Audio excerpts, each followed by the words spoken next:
consistency that we're trying to get to, let's see where we're at. That actually isn't too bad. It's a little bit on the moist side.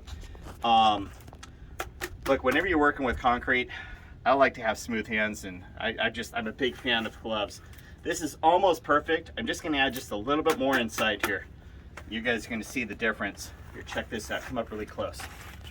See how it's just really, just kind of goes right straight through.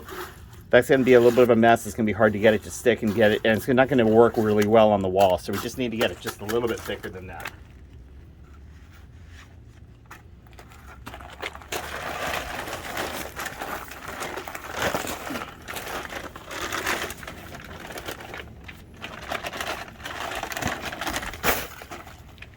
Come on in here, take a look.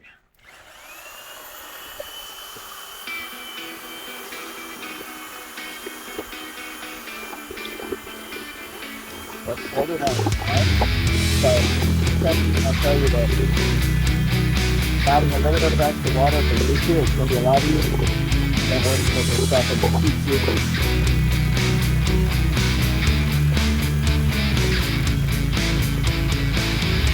You never use one of these paddle bits, and you just finish it up at the start. I would recommend it.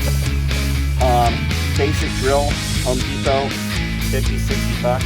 It's got a 1/2 inch chuck on it, and gosh, I think I've had this thing for several years now. I really appreciate the work that it does, and you can just see how awesome it looks inside there. All right, here we go. So I've already wet the post down once, and it looks pretty good. I think I'm gonna kind of spray it down just a little bit more before we start putting the concrete on. Again, you want to make sure it's good and wet. We've already hosed it, we've already doused it, but it's really important so that if it's not wet, then what's going to happen is that it's just going to suck the moisture right out of the concrete, and the concrete's not going to want to stick. It's a little bit of a hot afternoon right now. I'm guessing it's about maybe 95 degrees, and you can see how fast that's kind of like coming off the tube.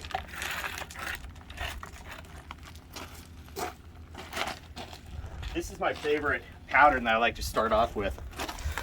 This pattern has really nice deep grooves, and like I showed you earlier in the video, it does a great job of just rolling that concrete right up the tube. So here we go. Oh yeah, that's a good consistency. That feels good. Somebody's gonna look at this and they're gonna be like, why are you applying it by hand? And what about all this stuff that's falling down to the bottom? Those are really great questions, but for starters, it really just goes on so much easier, number one. And number two, the stuff that falls down to the bottom, that's going to be used for the knot holes that we're going to be creating later. As you can see, we're really not putting on that thick of a layer here.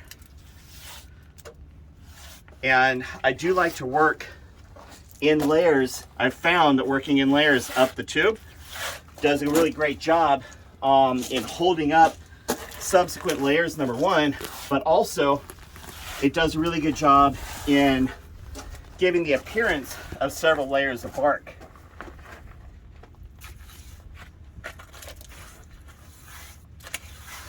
I really don't care how much of this stuff I get on these gloves. Inside these gloves, my hands are super well protected. I am super paranoid about that because concrete has a way of drying out really quickly. Your hands and making your hands rough. Plus, some people are actually allergic to it, and it can burn them. So I pretty much have it going all the way around here. I want to say I'm maybe about 1/4 of an inch thick. So like I say, it's not that thick, but it's thick enough to where I can go and take and start applying patterns. It took about a quarter of a bag just to get it up this far. Now, one thing I learned my first time is I learned you don't want to do the whole tube all at once. It dries too fast. You can't get your patterns in it good. You can't work it, and then you lose that that layered effect where it looks like layers of bark on top of bark. You can see already just applying it by hand, it kind of looks pretty cool, especially if you know what the end result's going to be. But as I do this, you're going to see some really thin areas like here that pop up. That's where we'll take the stuff that's fallen,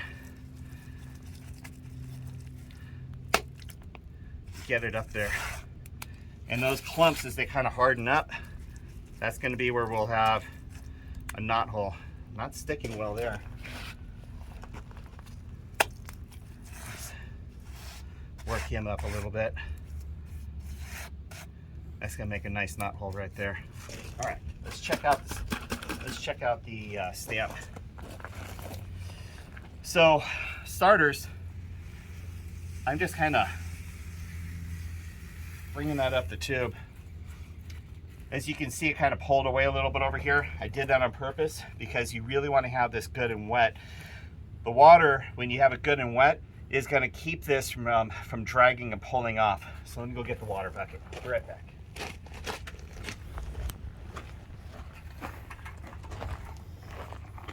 Now watch the difference here. I like doing how-to videos in the raw like this, unedited, because you're going to learn what to do and what not to do really quick just by watching me. And again, I don't claim to be the expert on this. I'm just excited to be teaching you guys something that I kind of found out on my own. Look at the difference. You see that? Look at that. See how much smoother that is? Look at that.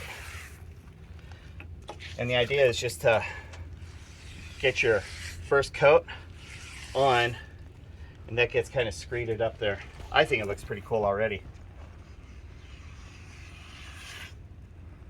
And I'm just going to work my way around the tube and get this first coat in. I like to pull it uphill and drag it like you see, because it keeps the water on the tube as I'm working it against the concrete, number one.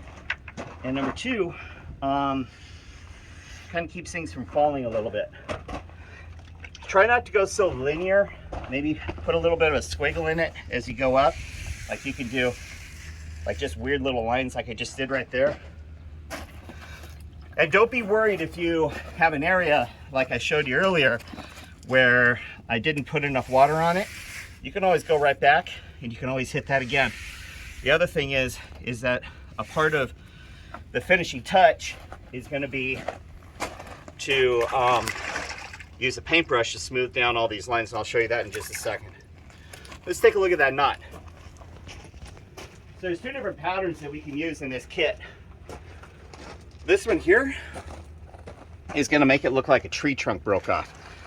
So let's go ahead and let's see here. Why don't we do it facing down?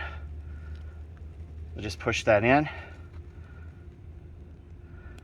Right?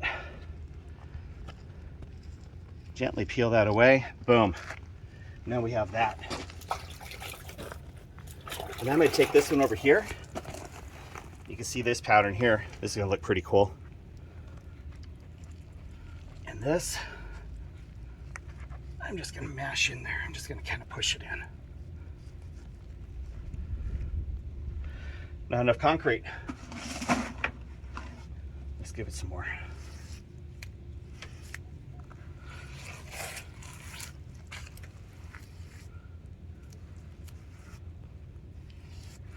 Kind of cool how you can just like work with it as you're going, work on the fly. You're really not going to make a mistake with this. Look at that. Watch this. This is going to look good. Boom. Look at that. Isn't that cool? I'll just take the other side of the pattern, maybe work it down a little bit. Maybe take this side of the pattern, work it over a little bit. And I think I'm going to take the paintbrush and I'm going to feather that in. Sure.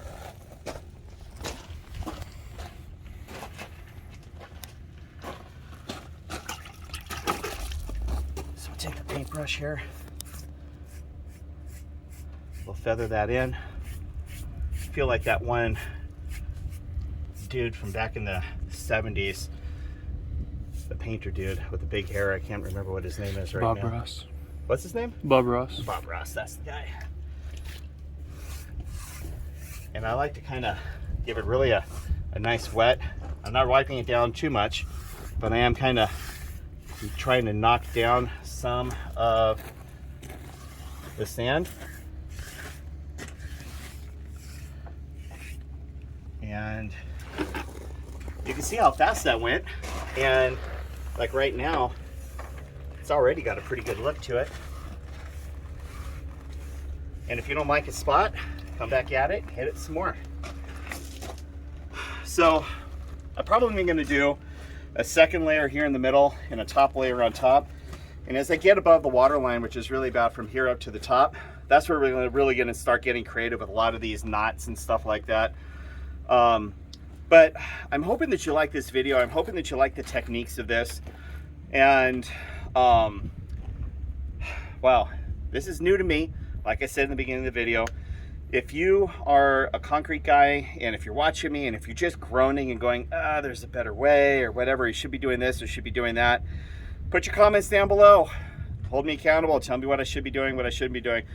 If you like this video and if you just like the simplicity of the tools, the simplicity of the setup, and if you think that you want to apply this on a job of your own, give it a shot as well. And if you stumbled across this video, came across my channel for the very first time today, the best way that you can say thank you for my time of getting this produced and uploaded into YouTube is just liking my channel, subscribing to my channel, liking the video, and putting a comment down below, and maybe, just maybe, sharing this out into social media. In the meantime, I'm Carl with Columbia Water Gardens, and I'm here to remind you that the last 10% of the job really, really matters. Happy ponding.